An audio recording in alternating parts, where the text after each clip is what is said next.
Michael, I want to ask you about this. This is too funny again for words.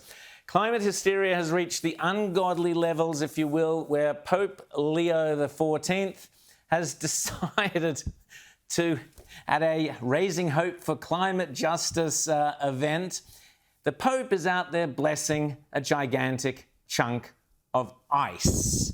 Michael, you're a commentator on religious affairs around the world.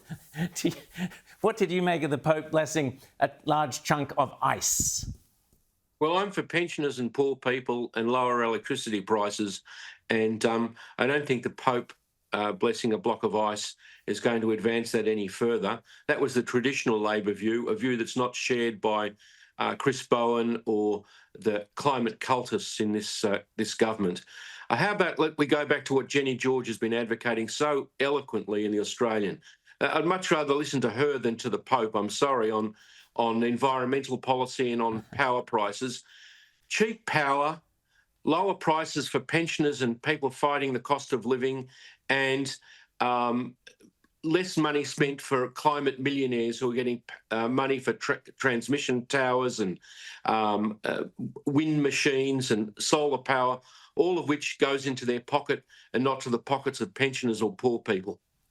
Now, Richo, I thought maybe the Pope might be onto something. We could fly the Pope down to the Antarctic or the Arctic even, and he could bless all the ice and solve global warming. We wouldn't have to have windmills or solar panels or renewables or any of this other rubbish. As Michael said, we could just get back to being energy rich. But do you think maybe the Pope is straying into areas that are perhaps outside his lane, Richo? Well, I don't know if there's anything outside the lane of the Pope, is there? The Pope's got, I think, a pretty broad go at things. You can't say that you can't start to limit the Pope. That's a pretty big deal. Well, next time I'm having a G&T, I might get the Pope to bless the ice in it, because that's clearly where we're going. Now, on a far more serious note, we've got these pro-Palestinian marches planning for the Sydney Opera House. Again, they did the bridge, they've done the Opera House before. I can't stand it. But anyway, the police are trying to somehow put a halt to it. But, Michael, should this protest be allowed to occur on October the 12th, only 5 days after the anniversary of the appalling Hamas massacre?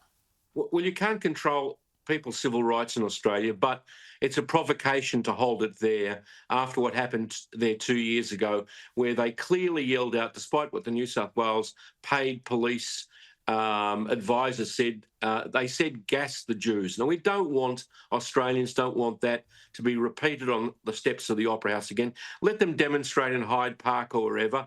But I'm sure Chris Minns and the New South Wales Police have got the guts to prevent that spectacle again. It shamed Australia all over the world and is iconic emblem of what anti-Semitism sprung out of October 7th. That's the really terrible thing from all around the world over the last 2 years. I wish Albo, Starmer and Macron recognised that. Michael and Richo, thank you both so much for your time.